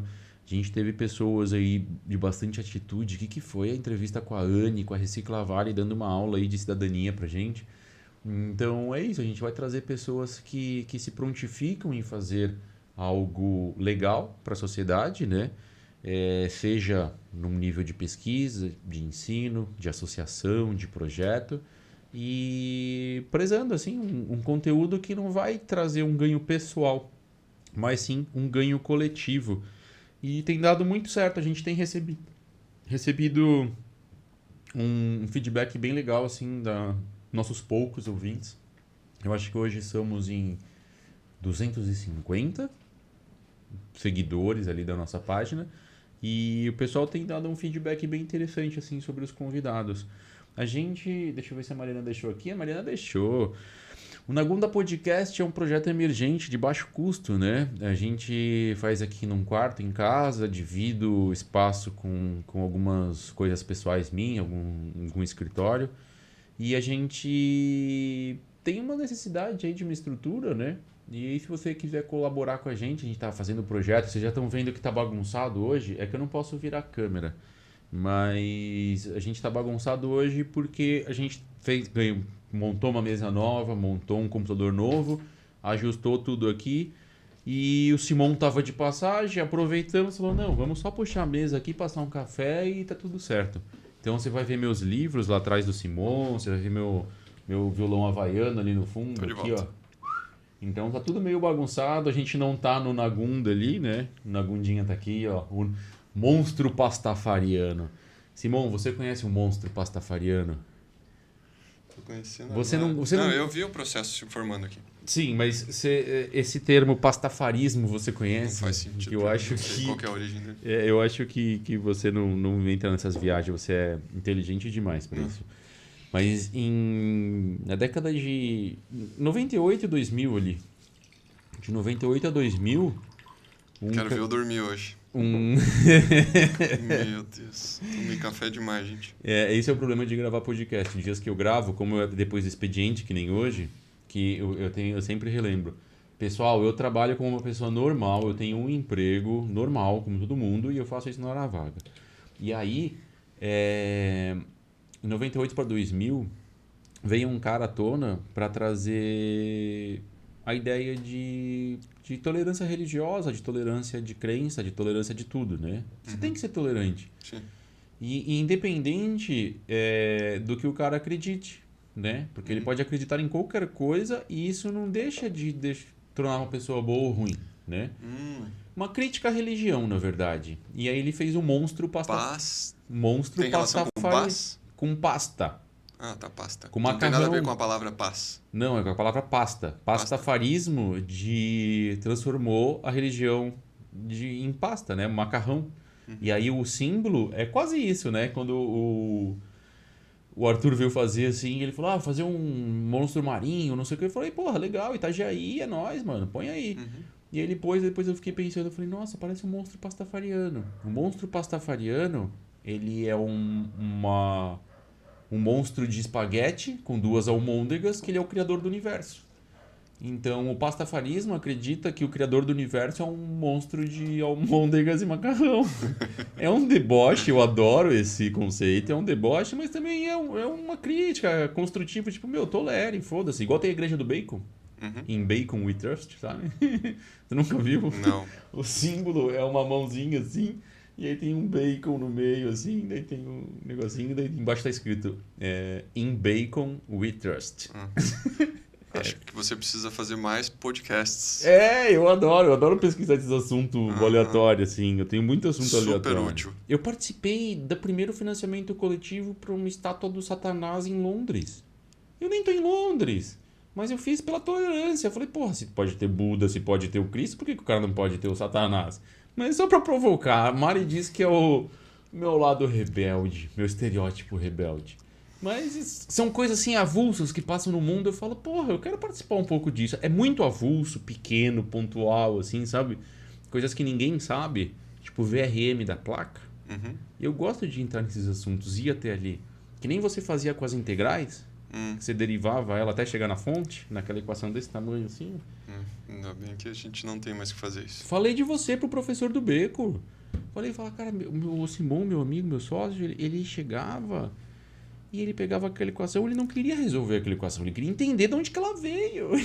Você ficava, eu lembro que você tomava à noite pra dormir, você tomava caipira de vinho, porque você ficava pensando naquilo por muito tempo, lá escrevendo nos seus cadernos, e aí tomava uma caipira de vinho, ia correr na praia e voltava pra dormir. Caramba, você tá desenterrando umas histórias aí. Você morava com o Rodrigo ainda, com Sim. o Pressoto. Eu tenho. Cara, isso já faz mais de década. Pois é. Uau. Por isso que eu tenho medo do Parkinson. Minha mãe diz que tem indicadores de que Parkinson você tem memórias muito pontuais. Você não fez aquele genoma? Não. Que você faz análise do DNA. Não fiz. Uhum. Você fez umas análises, mas não. Não minha, eu fiz dos fungos e das bactérias que cresciam nos fluidos de corte nosso. Mas minha. Porque não fiz. tem esse tipo de coisa, né? Pra saber se você é suscetível a uns tipos de doença ou não. Tem. Não sei se tem de Parkinson indicador. Não sei se tem de Parkinson. Eu sei que tem bastante indicadores. Tem indicador de gosto, por exemplo. Se você é. Nossa, eu vou parar com o café. Para com o café, toma água, assim. Tem água ali, ó. Toma água, tira o café, senão depois vai ficar. Não, eu já tô ferrado. Mas tá tudo bem. São Eu tenho agora 7 horas da noite. Eu tenho uma cafeteira lá em casa agora, espetacular. Ela faz café expresso. Uhum. E eu não sou uma pessoa que dorme muito fácil. Mas quando eu comprei, eu fiquei apaixonado por ela. 3 dias acordado. E daí, eu comprei café em grãos e um moedor de café. E nos primeiros dias, eu esqueci dessa minha dificuldade de dormir e resolvi chegar do trabalho, depois de longas horas trabalhando. Às 6 horas da tarde, resolvi apreciar um café. Um belo de um expresso Quem forte. disse que eu dormi depois, cara? Que desgraça. Era 3 horas da manhã, bolica estralada na cama. Sabe que eu tenho eu tenho pânico noturno. Uma síndrome que chama pânico do sono, pânico noturno, wherever. Tô tratando, comecei a tratar tô indo pro 4º mês agora. Sei porque eu abro as tampas de remédio, né? Então eu tô no 4º frasco. Sim. Mas o que acontece? É uma síndrome que normalmente ataca crianças e ela passa com o tempo. Quando a criança ela meio que tem pesadelo, sai gritando, batendo e zaz, daí acorda. Sonâmbulo, você é sonâmbulo. É tipo um sonâmbulo, só que não é um sonâmbulo que levanta e entra em transe, executa uma tarefa enquanto está dormindo. Porque o sonâmbulo ele executa uma tarefa, ele anda, ele pega, ele come, ele faz coisas e depois... Eu conhecia pânico, mas de pessoas acordadas. Você tem uma crise de pânico, você fica ansioso, bate o coração, tem medo de morrer. Isso, tem a ver com ansiedade, tem a ver com ansiedade. Diz meu psiquiatra, a gente estava tratando pra ver. Mas aí o que rola? Eu acordo à noite, assim, eu confundo o que é sonho com vida real. O que é sonho com vida real. Então, normalmente, outro dia eu, no meio do transe ali, do pânico, né?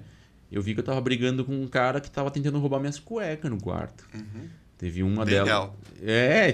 Não tinha. E era um mecânico ainda, porque ele tava de macacão de mecânica azul, assim, ó. E eu lembro disso. Eu lembro outro dia que eu tava com a Mari, eu acordei a Mari e falei, eu tenho que pegar aquele negócio que tá entrando no guarda-roupa. Nem guarda-roupa eu tenho. É uma área aberta, né? Mas entrou um ser sobrenatural lá dentro do meu guarda-roupa e depois ele me atacou como um urso, assim, ó. E aí, nessas, é engraçado que eu me jogo em cima da Mari pra proteger ela. E aí ela tá dormindo e de repente vem eu com 80 quilos, de 90 quilos e se joga em cima dela, assim. Ela, que isso? Eu falo, não, tô te protegendo do urso. Meu Deus. É uma viagem. E aí eu comecei a tomar remédio. Daí eles me deu vários, falou, vamos fazer umas tentativas. Essa primeira tentativa foi bem legal. Tem um remédio que tá me fazendo legal. É um barato. Deu um barato bom, porque o outro deu um barato ruim. Para dormir, ele me deu o Rivotril. Me deu efeito rebote. Rivotril pra dormir. Rivotril pra dormir. Uhum. Ele é um calmante, sei lá o que ele faz. Indutor do sono, talvez? Não, ele é um relaxante, assim. Ele diminui os reflexos. Tanto quando você toma uma dose muito forte de Rivotril, você vai assim, daí o cara faz. Demora? Tem um delay de reflexo, sabe? Uhum. E aí, o primeiro dia eu tomei o Rivotril, cara, tava com sono já. Falei, vou tomar, vou capotar, né? Dormi gostoso. Nossa. Isso no primeiro dia. Uhum. Porque eu tava vindo de 20 dias de crise, assim, que eu tava cansado. Porque me cansa dormir, assim, A né? privação do sono é muito difícil, é muito ruim. Daí eu... No segundo dia já me deu efeito rebote, meu amigo. Parecia que eu tinha tomado um êxtase numa rave. E eu levantei e fui trabalhar. Levantei, fui fazer planilha, fui editar vídeo. Madrugada, fiquei até as 9 horas da manhã, que parecia que eu tinha tomado uns 4 cafés expresso, cara. E falei, de repente não foi só hoje, né? Só tô acostumando com o remédio. Eu tomei mais 2 dias depois disso. Fiquei acordado quase uma semana que eu não conseguia dormir, cara. O bagulho, assim, me fez mal. Daí eu parei, daí o médico suspendeu. E aí deixou um lá que tá me tratando o sono, cara. Tô 4 meses, né, que eu falei, tô indo pro 4º mês agora. E nesses 4 meses eu tive acho que 2 ou 3 crises. Não tive muito mais. Então melhorou. Mas o pânico noturno era muito forte. Cara, galera, a gente tá chegando 1h20 aí, a gente tá batendo papo do que conversando, né, com vocês sobre o que a gente se propôs, que era tratamento de água. Mas vocês já entenderam, né, o tratamento de água, como funciona? Eu quero saber a tua opinião. Lá vem. Vai me colocar numa saia justa, vai lá. Sobre tratamento de esgoto descentralizado. Eu acho lindo.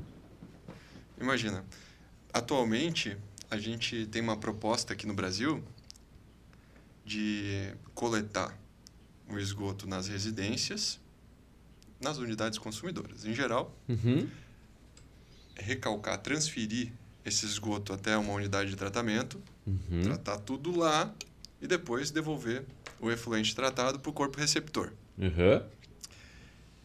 E se essa concepção fosse mudada para tratamento descentralizado? Afinal de contas, se você for construir uma casa nova, você vai precisar, e não tiver rede coletora na frente, instalar um biodisco, uma fossa, um bioreator, biofiltro, sumidouro.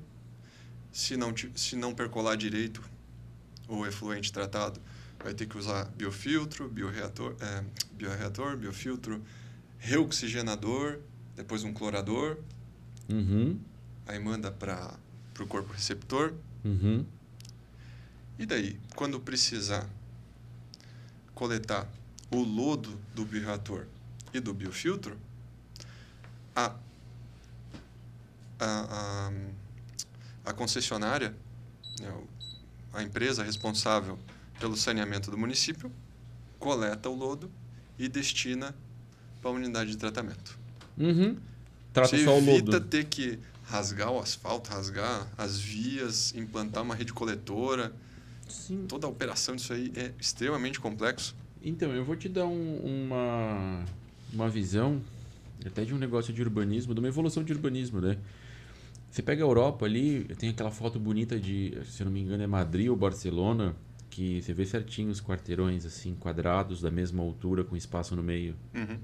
Aquilo lá foi uma evolução quando eles perceberam a importância do sol, da qualidade ambiental, de circulação. Então eles fizeram esse tipo de quarteirão de quadra visando aglomerar pessoas, adensar, que ali são 6 andares, se eu não me engano, então são prédios de apartamento, e você tem no fundo uma área coletiva, pode ser coletiva ou individual de cada unidade habitacional, né? Pode ser multi ou unifamiliar. Então fica aquele ambiente no meio, né? É bem bonito aquilo, eu acho bacana aquele estilo de quadra. Ele não é muito alto, é adensado, dá uma utilidade e dá um visual bacana. E esse tipo de urbanização de quadra, ele serviria para colocar um sistema de tratamento desse. Daí trataria por quadra. por quadra. Não, tô falando por Mas daí, unidade mas daí a gente por não, residência. mas se a gente for voltar para residência, a gente não vai Porque como é voltar que vai para o que era compartilhar? antes. O que era antes era isso, era fossa Não, mas é que elas são filtros mal operadas. sumidouros. Se você for investigar as residências, o pessoal não faz a remoção do lodo. Não faz. Não faz. Não faz. Ninguém cobra. Né? As vigilâncias municipais, me parece que não tem gente suficiente para cobrar o documento que evidencie a coleta de lodo. Então, para de funcionar. Oh, eu tô em mim. Uhum. Então, simplesmente o sistema para de funcionar. Se tiver alguém responsável nos municípios para a coleta desse lodo, para enviar para uma unidade de tratamento, me parece plausível. Né? Entendi. Mas hoje o multifamiliar, né, os prédios eles são obrigados a ter já estação de tratamento, não? Sim. Tem estação de tratamento aqueles que não têm rede coletora de esgoto passando nas proximidades. Daí tem a unidade de tratamento. Os novos prédios, né? Os novos, Antigos tem que se adaptar. Os novos eu vejo que tem alguns jardins, você vê até serviu de paisagismo, né, para alguns prédios. A YCatu, eu fazendo propaganda de empresa que eu nem conheço. A YCatu é uma empresa que faz esses sistemas de multifamiliar. E aí ela transforma aquilo, ele fica no jardim da frente normalmente, né, já tem um letreiro dele, tipo Hollywood assim, né? E aí eles fazem um paisagismo em volta para mostrar que existe essa... Eu concordo contigo, sabe por quê? Aqui em Itajaí, a gente tem, eu abri o mapa, depois a gente pode ver isso junto até. Eu abri o mapa de rede de água e esgoto. Então você abre o município ali, então você pega a zona urbana da BR para cá, você percebe que a Univale, um pouco do centro, para cá, que é a zona de costeira, tem o tratamento, o rede coletora. A estação fica lá na PQP, lá na perto da BR, né? Você passou lá, você sabe onde fica. E aí tem mais um nicho no São Vicente e no Cordeiros de rede instalada, mas não funcionando. E aí tem um grande espaço vazio de rede de esgoto que não existe. E a gente ligou hoje o mais longe possível da estação de tratamento de esgoto, que é a parte da praia para a estação. O que está ali perto não conseguiu ainda ligar na estação. Sim. E isso causa um baita transtorno. E eu penso não da forma individualizada, mas eu penso da forma regionalizada. Entendeu? Porque o regional pensa assim, como se fosse uma subprefeitura. De repente, aqui, ó, Cabeçudas não precisaria ter. Eu tenho várias críticas com relação a regionalizado, porque se você tiver que ter um operador para cada 10 quadras, vai ficar bem complicado. Mas em certos momentos eu acho que tem que ter até maleabilidade. Talvez não seja regionalizado. Eu entendi o seu lado, mas talvez em alguns momentos pode ser em consórcio, né, entre vizinhos. Se você pega determinada... Acho que tem que ter essa liberdade. Mas como é que vai recalcar da tua casa até a estação de tratamento? Vai ter que rasgar o asfalto de novo. Não. Tô dizendo assim, ó, no individual. Né? Eu vou fazer o meu e a dona Dalva vai fazer o dela. Mas de repente a gente pode ter a possibilidade de fazer um tratamento em conjunto. Né? Porque tem modelos de ruas, por exemplo, a gente pega as vielas aqui do bairro... e vielas aí... Mas quem vai investir? Vai ser você? Então, vai ser ela? em conjunto, vai ser dividido? mas aí é que tá. Hoje a gente tem... é difícil. eu acho que a gente pode ter soluções. Porque o tratamento de raízes, por exemplo, por que não pode tratamento de raízes? Por que eu sou obrigado a colocar meu esgoto lá? Né? Porque a gente é obrigado.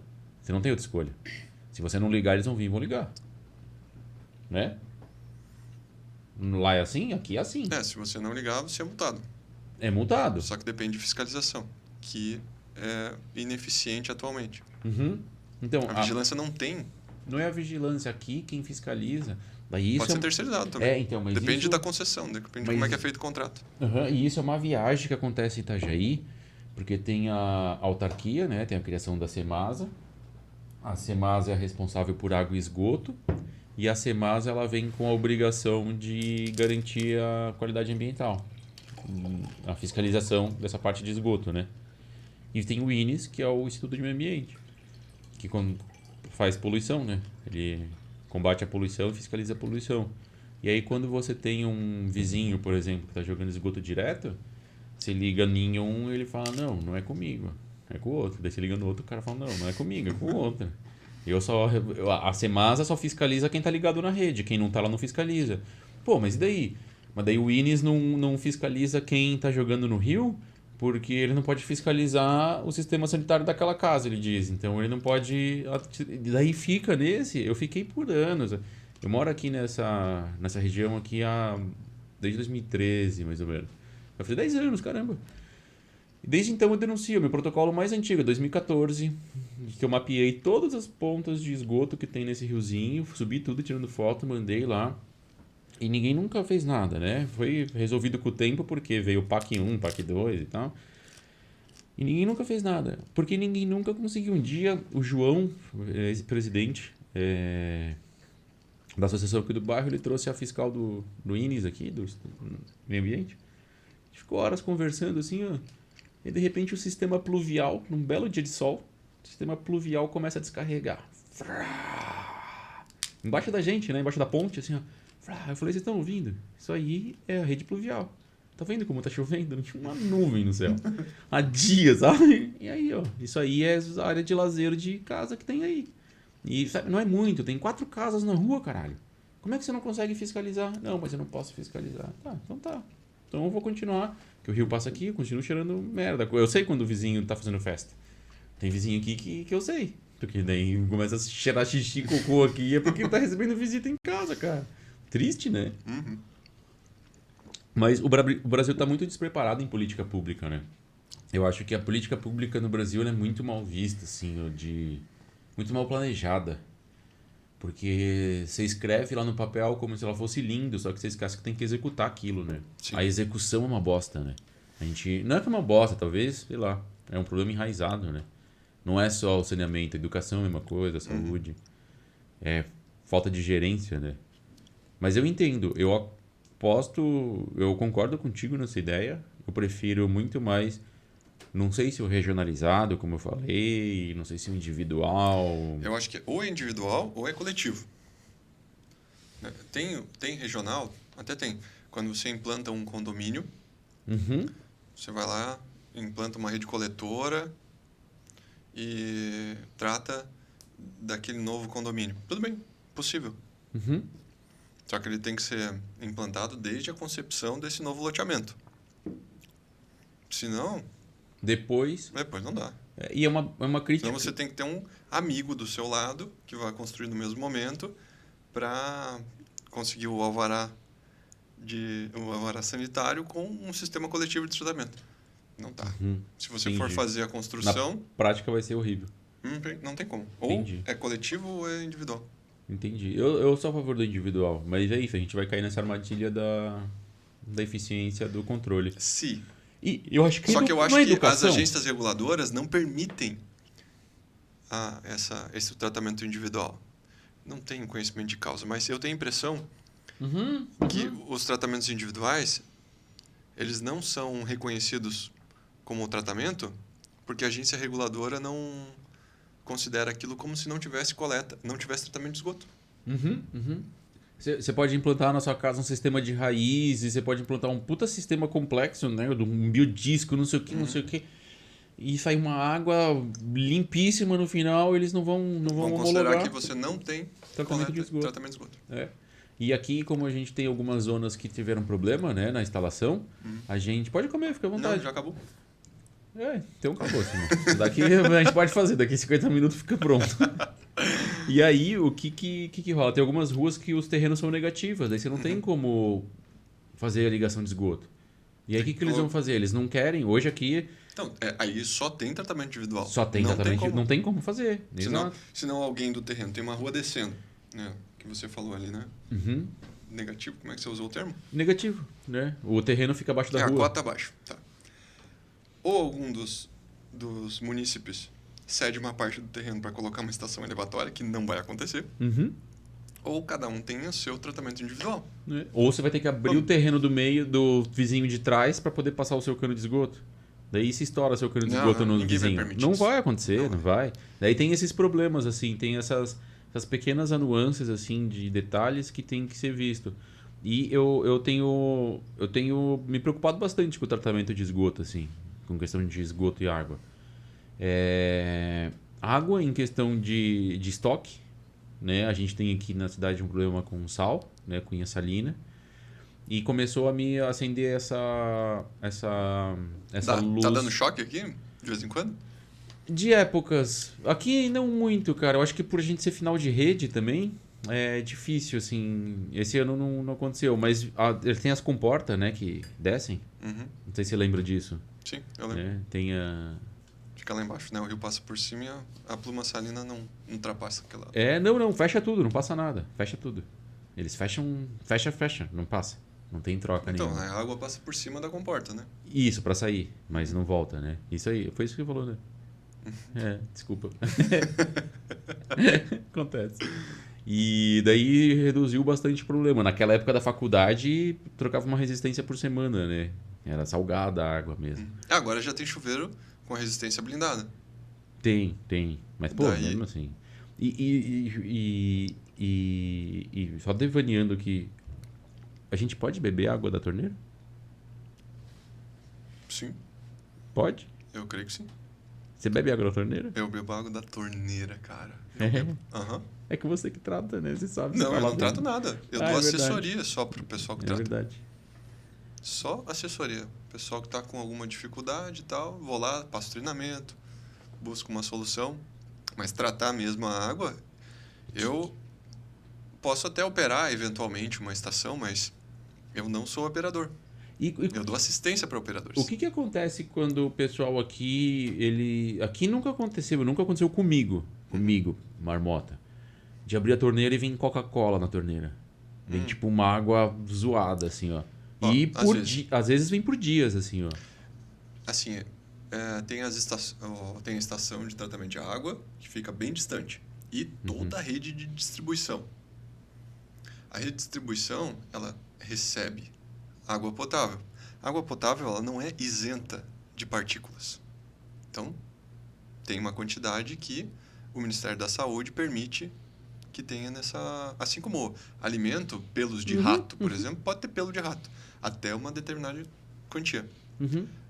As Tá escrito nas partículas, embalagens, sim, né? a água também tem uma quantidade de partículas que sedimentam ao longo da rede. Quando ocorrem variações bruscas de pressão, né, faltou água, o tubo fica vazio. Quando vem água, vem limpando tudo. Então, essa pequena quantidade... Ao longo do tempo vira um montão. Então, quando oscila a pressão na rede, é o caos. E aí, se oscila comum num final de rede, vai estar sempre acontecendo Na isso. ponta de rede, se você não pratica descargas periódicas, essa sujeira se acumula, fica ali incrustada. Quando ocorre eventualmente um evento de oscilação de pressão, pá, essa sujeira levanta. E daí Entendi. se instala o caos. A galera reclama bastante disso aqui. Tem muita ocorrência disso, assim, direto. O pessoal postando vídeo no Instagram. A água que tá saindo aqui, olha a água aqui. Então, Aqui em casa tem não, outros aqui em problemas. casa Tem, fica de boa. como a limpeza a cada 10 anos do reservatório de água. Do reservatório. Do seu reservatório individual. Aqui. Ah, do meu, na caixa Faz d'água? quanto tempo você não limpa seu? Ah, não. O meu... Então, eu tenho uma peculiaridade que o meu, ele fica aqui na laje e eu tenho acesso. Ele fica em cima de um banquinho ali, eu consigo fechar o registro, lavar ele, descarregar ele e tá tranquilo. O meu, ele tá sempre limpo. Eu acho que eu limpei... Deve ter uns 2 anos. O primeiro ano que eu me mudei pra cá. Assim, Mas assim, o intervalo o meu é entre de as amianto. limpezas- O meu é de amianto ainda. O meu é antigo, ele tem um... amianto é um problema quando você precisa cortá-lo. Tô E daí, ligado. se você inalar, aí é um problema. Mas se você tiver um reservatório de amianto, qual que é o problema? Não tem problema nenhum. Ele tá marrom assim em volta, né? De anos, ele é bem velho, né? Bem velho. Você não vai ingerir o amianto. Ele não é solúvel. O amianto não vai ser ingerido. Ele pode ser inalado quando você está cortando o amianto. Eu lembro dessa pira. Que ele é problema em partícula, né? Quando é respirado. Mas ali ele tá ali de boa. Daí depois eu te mostro ali, ela fica ali de boa. É fácil de limpar. Mas tem gente que não limpa, Não limpa nunca. E eu lembro de uma história que meu pai tava numa empresa e ele abriu a torneira da empresa para pegar água, que na época era água de torneira, né? Eu lembro que era pequeno. Ele contando, eu lembro disso, ele contando. Ele falou, pô, daí eu abri ali, tava saindo uns negócios brancos na água, eu jogava, pegava. Aí eu olhei pra cima, tava os caras comendo pão lá em cima e lavando a caixa d'água, era água suja que eu tava pegando, uma bagulho assim. Eu falei, nossa, que nojo, cara, que nojo.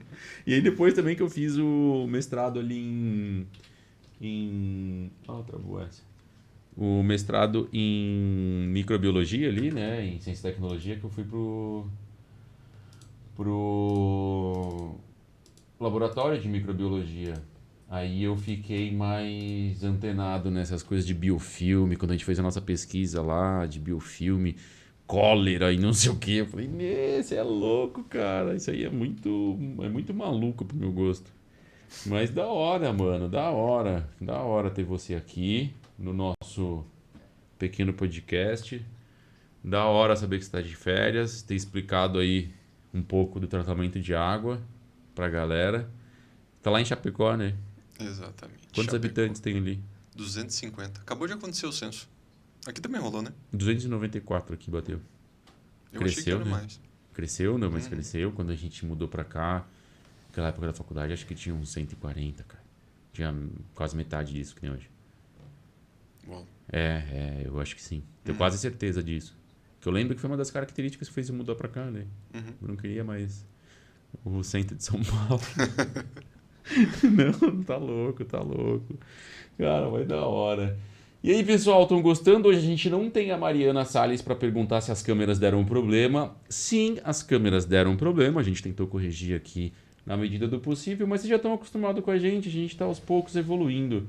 Simon é um cara muito gente fina, vocês podem seguir ele aqui, eu vou só colocar aqui rapidão, ó. Sempre fica aqui embaixo, acho que vocês já sabem. Segue lá o Simon Harps, que ele é um nerd como a maior parte dos personagens que vêm aqui sentar nessa cadeira e bater um papo. Ou são nerds ou são pessoas incansáveis, né? No caso, o Simon, ele é um nerd incansável. Simon, a gente gosta bastante de bater papo. E até falei pra ele, ele falou, pô, você fez um enredo, né? Uma pauta. Roteiro. Um roteiro? Eu falei, não, cara, a gente senta Vamos ali, improvisar. a gente bate papo. E a maior parte das pessoas que vem aqui, a gente define um tema e fala, meu, o tema é esse. Veio a Ded falar sobre o Diálogos da Pesca. E ela falou, mas o que você vai perguntar pra mim? Eu falei, eu vou te perguntar o que você me falar e eu tiver dúvidas. A gente vai falar sobre o projeto, eu já conheço o projeto e vamos dentro dessa linha, né? E acho que a gente tá cumprindo muito bem aqui o podcast. E eu tô achando divertidíssimo. Tô aprendendo um monte de coisa. Acho que você deve saber disso. Quando quiser me chamar pra co-host, então... infelizmente, por enquanto, eu tenho que fazer à distância. Mas é isso. A gente tá planejando. A Mari é minha companheira aí. Ela não participa tão ativamente, mas ela tá sempre de mão dada aqui comigo. E eu penso em umas ideias, eu sempre vou falando com ela. E a gente fez duas entrevistas à distância, online, né? Uma com cuidadores do Ervino, com a galera de São Francisco, e a outra foi com o professor do Beco, lá do pessoal do GTA, que ele é professor de física e tal. E eu vou investir mais nisso, pra gente poder trazer mais de um convidado. Porque aqui você viu, né? Pequenininho, cabe mais um aqui? Cabe, né? Mas mais que isso já vai apavorar. Eu acho que cabe uns 6 aqui. É bem montadinho, né? E aí fica meio apertado. Então eu tô pensando, eu vou dar uma... Até porque para poder incluir mais pessoas. Porque a gente fica nesse nicho de Itajaí e tem bastante material. Só que depende da agenda das pessoas, das minhas. E na live ali, ó. Pá, vamos fazer? Vou fazer uma live com a Angelina do Mar de Ideias. Ela tá na Austrália. Ela falou, Rafa... Ou depois do meu expediente, que vai ser 4 horas da manhã pra você, ou depois do seu expediente, que vai ser tipo 2 da manhã pra mim. Daí a gente tem que casar isso. Aí foi o seguinte, me marca às 4 da manhã que eu acordo, faço de pijama, depois eu volto a dormir e vou trabalhar, sei lá. Vamos fazer. Não tem o porquê não, né? E aí vou investir mais nas lives e aí eu te chamo quando eu tiver uns temas complicados. Quero trazer a Albertina aqui. Albertina? Uau! Quero trazer a Beta para conversar. A Beta tem uma baita carreira aí de vida e de Eu vou querer participar dessa. Então. Daí a gente vai conversar. Simon, a gente tá beirando aí quase 1h40 de vídeo. Eu tenho que sair pros meus compromissos. Sim, e eu vou te Nenhum compromisso, né? Tô de férias. Ele tá de férias. Eu vou te liberar. Você já sabe que essa câmera aqui é sua. Para você Mandar um beijo pra mãe, pro pai, pra não sei quem, pra não sei Beijo pra quem. minha mãe, pra meu pai. E um beijo pra você. Valeu, galera. Até as próximas. Pessoal de Chapecó, se sua água estiver estranha, liga pro Simão. Não liga, não. Não liga não, não liga não. Você nem tem o telefone dele, pede pra gente que a gente passa. Brincadeira, Simão. Mas é isso, pessoal. Eu espero que vocês tenham curtido. Simão é um grande amigo, a gente se conhece aí há quase 20 anos, né, Simão? Se for pensar bem, a gente tá em 2023, a gente entrou em 2005, tem 18 anos. Puxa vida. Agora, a 18 anos. sensação dele de estar velho. É nada. Eu continuo... Você continua... Você era cabeludo, né? Eu era cabeludo, cara. A foto do meu.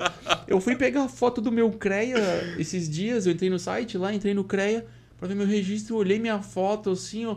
Eu tava na faculdade, era o último ano da faculdade. Eu tava com aqueles cabelinhos assim, né? Tipo um restolho ainda. Hoje não tenho nem rastro. Mas fazem, né? Faz a conta. Ó, travamos. Pronto, já voltei. Já faz a conta aí pra você ver. É bastante, cara. É bastante tempo já. Foram muitos trabalhos de faculdade, muitas cervejas no Taiá, Nossa. muitas festas na casa do rock. Não foi? Foram. Foi boa a faculdade. Mas é isso, pessoal. Eu agradeço a vocês de coração por estarem vendo. Quem tá no Twitch aí, quem tá vendo a gente no YouTube e no Spotify, eu peço para quem não conhece, segue lá no YouTube e Spotify, @nagundapodcast, no Instagram, @nagunda_podcast. A gente coloca lá no Instagram pequenos cortes, pequenas amostras, e a gente tem o nosso canal no YouTube que você consegue ver na íntegra o programa. Eu agradeço a todos vocês de coração e um beijo na Gunda e até segunda, pessoal. Deixa eu desligar aqui, que eu tô sem a Mariana.